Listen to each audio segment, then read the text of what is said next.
Happy Tuesday. How you doing?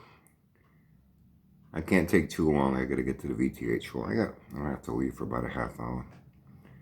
Little off topic here due to uh, talking with someone. I'll tell you right up front. I am not a fan of professional wrestling. Okay? I think maybe it's because it got ruined for me when I was a kid. One of my friend's older brothers took us to go see wrestling matches up at Lincoln Park in Westport, Massachusetts. It was a big amusement park. It's no longer there. Spent a lot of time there as a kid with our friends, man. They had a cool roller coaster, really nice rides. And, in the early teen years, we knew where the girls hung out there, And it was a fun place. I think it closed in 1988, 89 due to rising insurance costs. And a lot of things started happening there. They had a few fatalities. Roller coaster incident went off the rails. You know those flying cages? You get in them and you push it and you have to go around. One of the workers there was killed. It was gruesome. When it gets to the end, they have like a wooden brake that comes up. They step on it and it kind of like scuffs it until it finally slows down to a stop and they open it and you get out. Well, the worker wasn't paying attention when it was coming around. And there was like 4 people in it. They had like 1, 2, 3. They had 5 of them all in a row, so you get quite a few people on the ride at a time.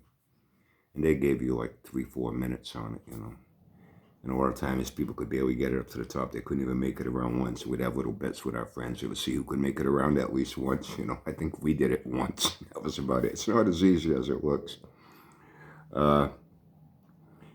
And he wasn't paying attention.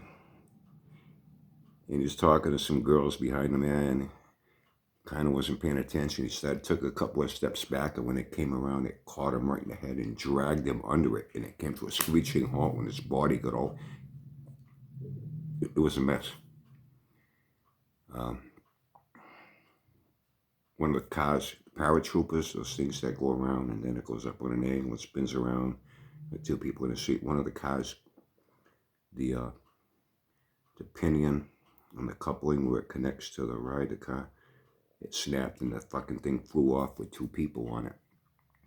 It landed something like 200 feet away in the fucking parking lot. Both people were killed on it.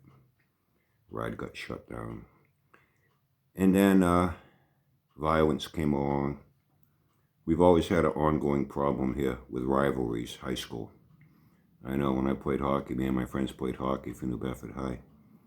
We played Durfee over in Fall River, Old Colony out in Rochester. But Brockton, pretty rough place. Even to this day, a lot of drugs, a lot of street gang violence. And whenever we played Brockton, man, we spent a lot of time in the penalty box for fights. It's one thing I like about hockey. You get to fucking hit people, and it's illegal, only to a point. And even when we had our football games here, they'd come down and start a lot of shit. People got stabbed. Plus, carloads of, kids from Brockton started going to Lincoln Park. When Paragon Park up near Boston closed, they started coming to Lincoln Park, and a lot of fights, stabbing, shootings, and this is already going back into the mid-'80s, Then they had to hire police patrols to be there. Then it scared off. It was a family park, When I was real little, my parents would take me there. My friends, our parents would take us there. Until we were old enough to go on our own. And it started to scare off the family-oriented crowd. They'd be walking through with their little kids. Come on, put them on the kiddie rides. Next thing you know, a big fight breaks out next to you. Knives are being pulled, and, they lost a lot of business. And then insurance rates went to the fucking roof, and he shut it down in like 88 or 89. It eventually got demolished. Now there's a big condominium complex. It's like a 20-acre site, But they had a big ballroom. They had a bowling alley there. A lot of bowling lanes, duck pin. And they had a big ballroom. You could seat like close to 2,500 people in there. And they had bands. I was told back in the early 60s, people like Elvis and Herman's Hermits, a lot of bands in that area and singers that were up and coming. And when they toured New England, they used to play there. And they drew big crowds. Some famous people performed there. I know we have New Bedford historical site where they have pictures, and they have pictures of Elvis up on stage when he was like just starting out when his first record came out. Like late 50s, early 60s. I don't, it was before my time. He performed there. And once in a while, they used to have wrestling matches, professional wrestling. And this is going way back.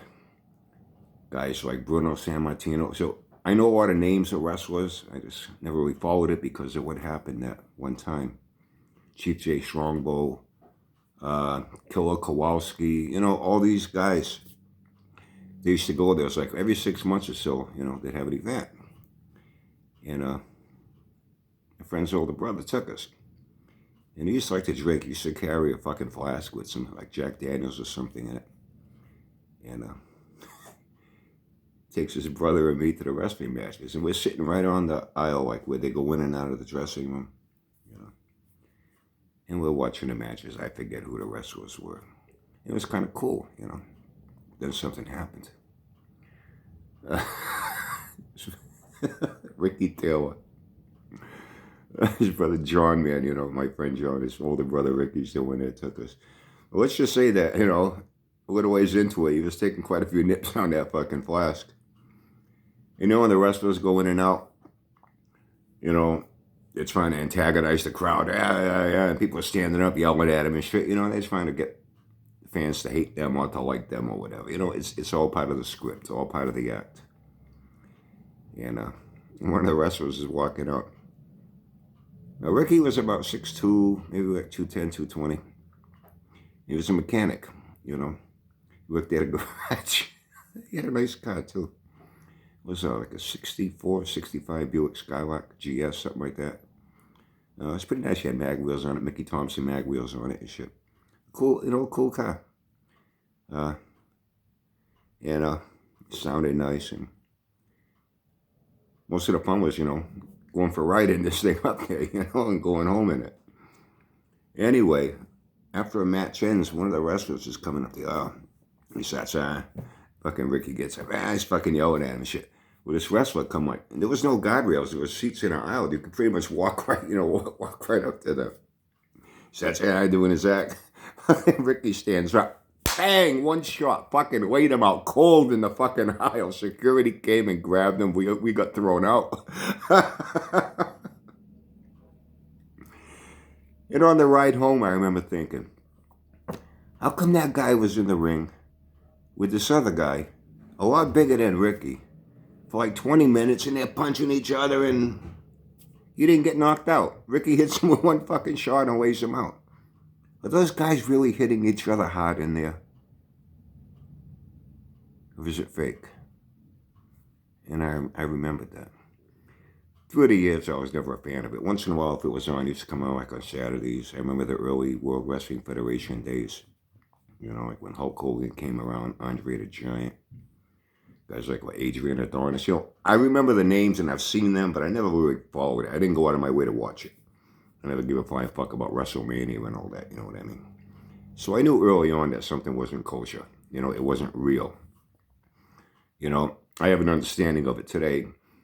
What I do follow on Vice TV, I kind of like it. Remember one time we had Spike TV, the channel for men, how you had Lifetime, the channel for women, which all sad sob stories, movies for women, the husbands are cheating on them, and oh, boo-hoo, real hot, tear-jerking, hot-tugging, love stories and shit. Lifetime, the channel for women. Then Spike TV came on, the channel for men. I like their programming. That went away. Now we got Vice. It's kind of like the same thing. They got all the programming, I guess, geared more towards men. They got all the cool shit on there. There's a couple of series I've been following. Dark Side of the Ring and Rivals. I guess they have their rivalries, their feuds, Bret Hart against this guy, Hulk Hogan against Andre the Giant, And they give a history of things in interviews with a lot of the wrestlers that are still alive. And Dark Side of the Ring gives you a real in-depth look at these wrestlers, And, all these guys are friends. You know what I mean? These guys are friends. They work out together. They're friends. but they got to keep up the image of how they, they're arch enemies and whatnot. And they talk about how they have to behave outside the ring. They have something called kayfabe, something like that, where they have to keep up the appearance of a reality, even when they're not wrestling, when they're out living their daily life. And I remember four of them got in big trouble. Was it Bret Hart, Shawn Michaels, and a couple other guys? It was a big event, Madison Square Garden, like a cage match. And a spectator filmed it, and it made it out to the public, and they got into some serious shit. After the match ended, this tag team with both of them, they all got together in the ring, and they were hugging and holding each other's hands up, letting you know, hey, listen, this was all an act, And Vince McMahon wasn't too happy about that. And then word got out, and then he finally had to come clean and say, it's wrestling entertainment. It's not real. It's entertainment. It's scripted. It's choreographed. All the outcomes of the matches are predetermined. And they interview people talking about how, okay, listen, you're going to win the belt Saturday night because we need a new champion that can, keep attracting crowds. When a champion was no longer drawing the big crowds for ticket sales, now they need a new champion. So in wrestling, nobody wins a belt. There was a corporate decision made as to who will be handed the belt without having to physically actually beat the guy. Then these guys work it out amongst themselves how they're going to get the belt to change hands during a match. And, nobody wins anything in professional wrestling. But the reason I'm talking about this, I guess they had that WrestleMania again over the weekend. I was talking with a guy the other day, all excited about, hey, who won the belt? And I looked at him and I says, nobody won shit. The belt was awarded to him. It was a decision that was made. He was going to get the belt. He didn't win anything. This guy got all fucking pissed off, man. He takes that shit so fucking serious. Oh, no, he won it. No, he didn't win it. Going into that match, both of them knew who was going to win. It was determined. It was decided. They just worked out a way to make it happen.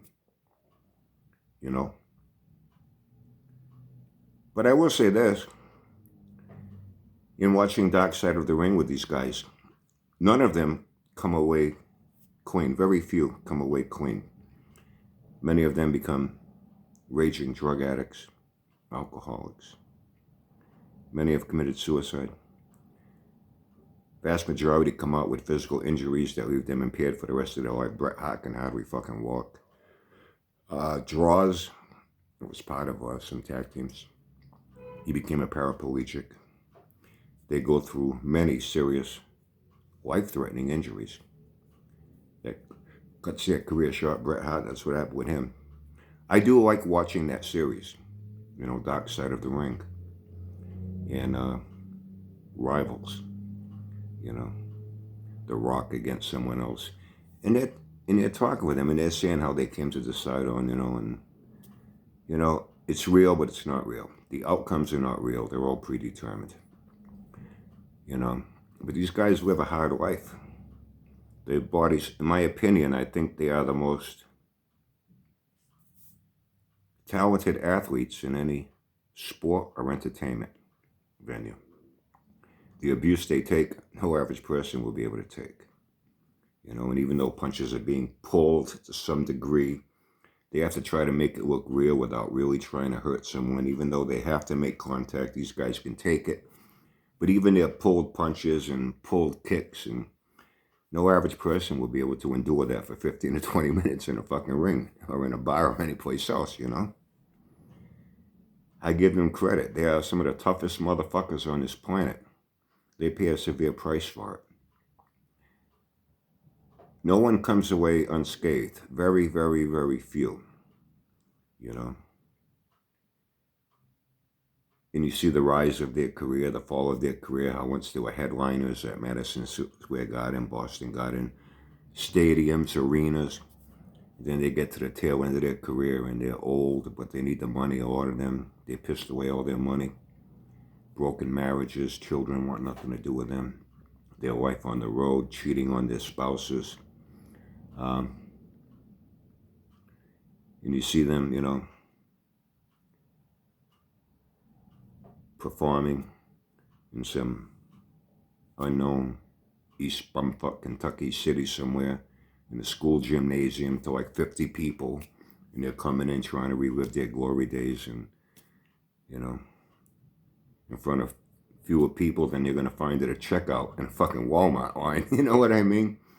It's kind of sad in a way. You see their rise and their fall, the abuse they take, how their lives have changed forever, how they become physically disabled. Many die.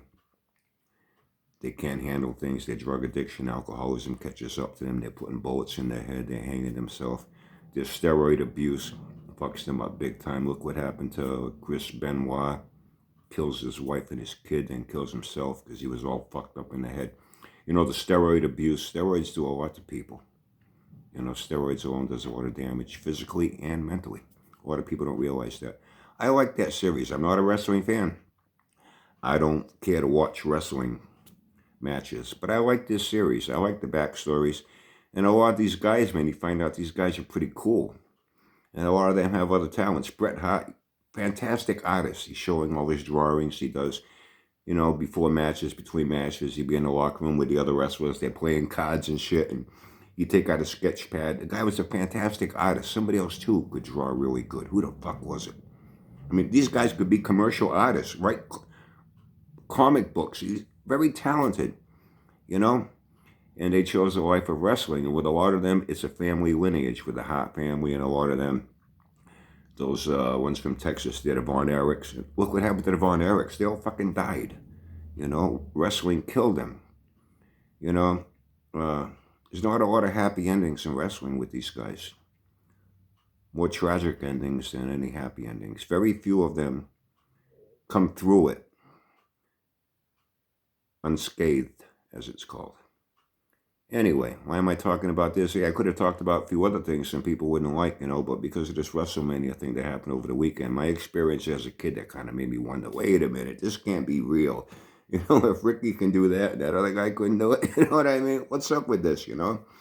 I was young, but I wasn't that stupid. But anyway, now I got to get going to the VTH. Now I got about 10 minutes to kill. I had a half hour when I started this. I'm coming up on 20 minutes here, so have a great day. Have fun and stay safe.